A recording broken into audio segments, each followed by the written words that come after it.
are listening to the Mike Huckabee Show, but it's not Mike behind the mic. No, it's the recovering Congressman, J.D. Hayworth. So honored to have stewardship of this fine program, and very happy you're with us, too. And so pleased that a personal friend, and for purposes of full disclosure, my physician, Dr. M. Zuhdi Jasser, is on the Newsmaker line. Zuhdi is an interesting man. He is a naval officer. I got to know him on Capitol Hill when the Navy sent him over to what I'm going to call the House Senate sick bay to be in the Capitol Clinic there.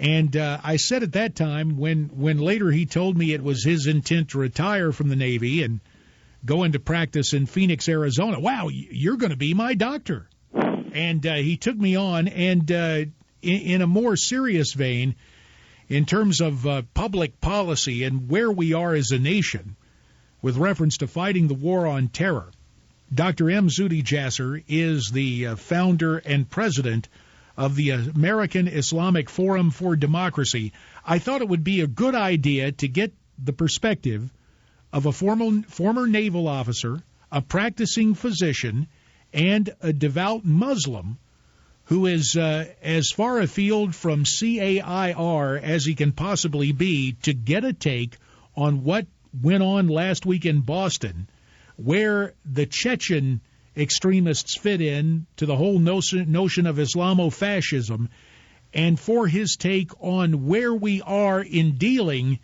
with Islamofascism. Dr. M. Zuhdi Jasser, welcome to the Mike Huckabee Show. It's great to be with you, J.D. Thanks for having me on. Zuhdi, let's begin with Chechnya and the strife that we've seen, the Chechens, the Russians, a horrible attack in September of 2004, but what has transpired with people from Chechnya worldwide transcends that Russian separatist fight, correct? Yeah, absolutely. And I think, the importance of Chechnya, I think, will, so far, it appears that with these two brothers, that the ideas that came out of that area, Chechnya has been a wellspring of al-Qaeda types that have gone on to Afghanistan, Iraq, a lot now are in Syria, and anywhere where they feel there's a war they want to go on to as mercenaries and sort of dying for the cause, they'll jump at it. And this is the primary cancer is coming from Saudi Arabia, which has spread those ideas into many of the mosques in Chechnya because they find that their Wahhabi fundamentalist and militant form of Islam takes hold in areas like Chechnya, but also it's been catered to by, and I think driven by, the Russian oppressive form of dealing with the radicalism there, which has also allowed it to grow significantly. So I think there's a couple lessons from that, in that one is what we haven't done here is to counter the ideas, to counter the petrodollars. Boston has had a significant history, which we can talk about if you wish in a bit. But the other one is that we can't win this militarily. This is a battle of ideas that our government can't even use the term terrorism, let alone Islamism, which is really what we're fighting, is political Islam and the supremacy of the Islamic State concept that infects these young people's mind, that makes them hate the West and hate America, which is really what was the primary problem. And the work that I've been doing in countering radicalism is to counter those ideas that feed into the minds of these vulnerable youth. Dr. M. Zuhdi Jasser, who is the founder and president of the American Islamic Forum for Democracy. He also is an author, writing of his own challenges as a Muslim American. And I know he would object to the hyphenation, but that's just for convenience of description. His book, entitled A Battle for the Soul of Islam, An American Muslim Patriot's Fight to Save His Faith. You are speaking of for lack of a better term, Zuhdi, a reformation a reformation within your faith. But what steps should we be taking now to prompt plain speaking and clear thinking against the latest Islamist threat? Well, I think, is this going to finally be the wake-up call? How many do we need until we figure out that our Homeland Security program is a whack-a-mole program that keeps just sort of waiting till they put together the bombs to say that we need to stop them and find them. And our Homeland Security this is why it's the biggest agency in government, is if all you have is a whack-a-mole program, you're going to continue to have to get bigger and bigger and not treat the primary problem when it starts not the day before they decide to become militants, but years before. And that's where the Muslim community has to be pushed and prodded to begin these reforms so that American Muslim youth and Western youth can feel that their identity is primarily American and that their faith is personal between them and God. And that's why our organization, and in my book, Battle for the Soul of Islam, I talk about the separation of mosque and state, and that until we do that, until our youth can separate their faith identity from their national identity, we're going to continue to radicalize. And our government needs to identify Islamism as the problem, no different than in the Cold War when we identified communism as the problem, and then begin to build public-private partnerships with think tanks, with government, and have a media that isn't calling things like Fort Hood a workplace violence, and rather an act of Islamist-inspired terrorism.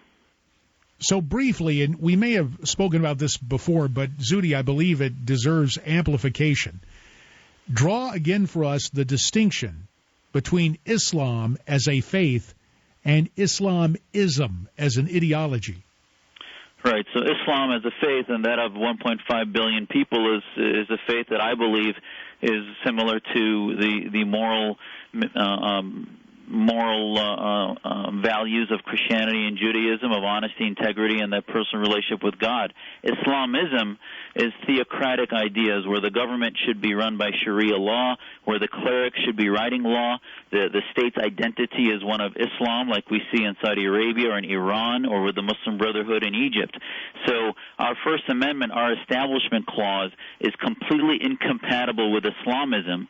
But the Islam I learned growing up in Wisconsin, my parents told me that we need to reform these ideas because the faith we can practice in a government with an Establishment Clause is so much more moral than one that has theocracy, as Islamism is. Dr. M. Zuhdi Jasser, our guest, founder and president of the American Islamic Forum for Democracy.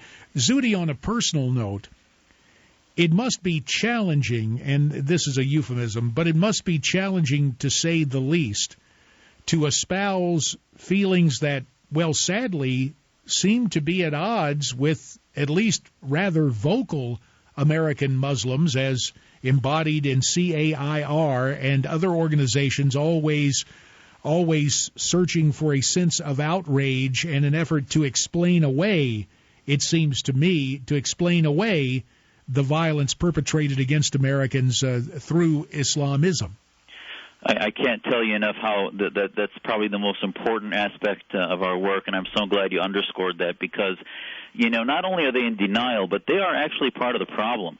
Not that they're violent or advocate direct terrorism, but the Islamism is the gateway drug that ends up infecting these guys. So the bottom line is, if you listen to their statements this past week, and even the media, constantly the refrain from CAIR and the Islamic State of North America is, don't target us. Let's not have backlash, and lecturing the rest of Americans about how they're bigots and racists, and all of a sudden we find that they're talking about being victims, when in fact, in my naval training, and the reason I'm here is to say, hold on a second, let's own this problem, let's take responsibility for these radicals that are produced and figure out where the cancer is coming from, and then treat it. I mean, if there's any more potent treatment for any fear that Americans may have of Muslims, is for them to see us taking ownership of this radicalization rather than dodging it and saying, well, they're not Muslims, so let's just forget about it. Nothing to see here. Let's just move along.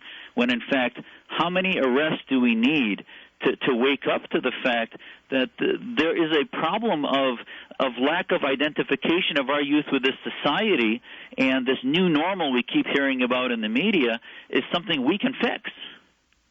Dr. M. Zuhdi Jasser, a Navy veteran, a lieutenant commander, ship's doctor aboard the USS El Paso before, I believe at one point, right, Zuhdi being chief resident at Bethesda and then coming over to handle the sick bay for us sick guys in the House and the Senate back in the days I was there, now a physician in private practice and a citizen exercising his First Amendment rights, not only freedom of religion, but freedom of speech, to say it's time to have a new type of thinking, not so much regarding Islam as Islamism, the political ideology that seems to infect so much of the Muslim world. Zuhdi, once upon a time when the subject of profiling came up, back post 9/11, you told me, hey, they ought to be profiling me. I would welcome it. I'm a young Muslim man, a professional. I don't have any qualms with that.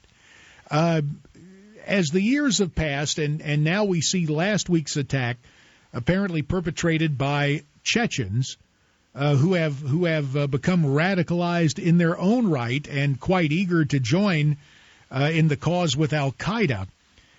How on earth do we get a handle on this? You talk about the ideological fight amongst families and fellowships of faith, but in terms of our own security, in terms of law enforcement, what needs to be done?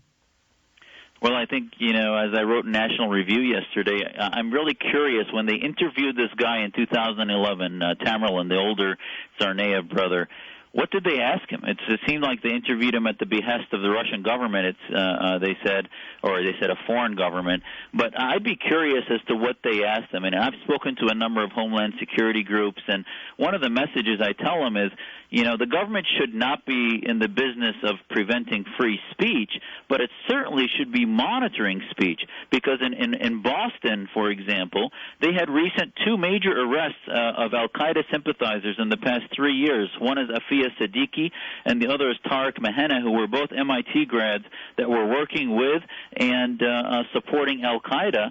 And many of the Muslim groups in that city started websites called freetariq.com, and the New York Times and the ACLU said that they were being targeted because of their ideas. And, we have to have smart police work. And this isn't about skin color or racial profiling. Remember, these guys came from the Caucasus, were Caucasian. They were white. But at the end of the day, their religious ideology that we talked about, and the NYPD talked about the process of radicalization. And when I testified to Congress and Chairman King had hearings about Muslim radicalization, he was vilified and called a bigot when, in fact, he was trying to say, listen, every time we've had a problem in this country, we've looked at the source and we've tried to treat it, and we know that Muslims will lead the reforms necessary, but we can't be, dodging around the real problem, and we have to identify it and treat it. Zuhdi Jasser, you're a doctor, not a lawyer, but what is your reaction to news from the White House that the surviving bombing suspect will not be tried as an enemy combatant, but instead the whole approach of crime and punishment as a citizen given a trial and read his Miranda rights? Well, I think it sort of fits the pattern. We still are 3.5 years since Fort Hood, and that individual, we spent a year trying to figure out if he had the freedom to wear a beard during his trial. And that was a military tribunal that he's going under. This is a global conflict. This is a jihad, as General Mukasey said in the Wall Street Journal yesterday. So, the issue with Miranda rights and other things, I hope they got all the information they need out of him before he lawyered up and got his right to silence, because there are so many other lives at stake here if he had contacts. These guys can't figure out, you can read and learn some things from Inspire magazine, which is the Al-Qaeda magazine, but still most people are saying, the experts are saying, that they didn't learn this stuff on their own, that they probably had help, and, this conflict is beyond our borders. And I was, in many ways horrified when Anwar al-Awlaki was killed. That was an appropriate target of a man who was helping our enemies. And to say that these individuals should be treated like American citizens in a courtroom, our Constitution is not a suicide pact, as a legal scholar has said long before me. Just one final note, Zuhdi. The involvement of Saudis. You talked about Saudi petrodollars being behind the propagation of Wahhabism. But what about the curious case of the Saudi national initially described as a person of interest, subsequent reports have the First Lady of all people going to visit this person of interest who apparently now, through diplomatic channels, will be returned to Saudi Arabia. Have you heard anything about his situation? Not too much more than probably many have, other than my understanding today is that he was on a terror watch list, which is one of the reasons he got deported. I was a little upset when his name was released initially, and because he was a victim, and I was worried about whether it really was a bit. You had people looking at his Facebook page and all these kind of things, but it turns out if he's on a terror watch list, there's so many holes in our system. And yet, in the same week we're talking about immigration reform, and yet if we had only, for crying out loud, somebody goes to Russia for 6 months and comes back. That's not something that we should be following and looking at. And, there's so many, it's almost beyond concerning. And this individual, this Saudi national, I think there's more behind this that we need to find out exactly why he got deported, what was he doing here to start with. They say there's 10 times more Saudi students here today than there were at 9/11.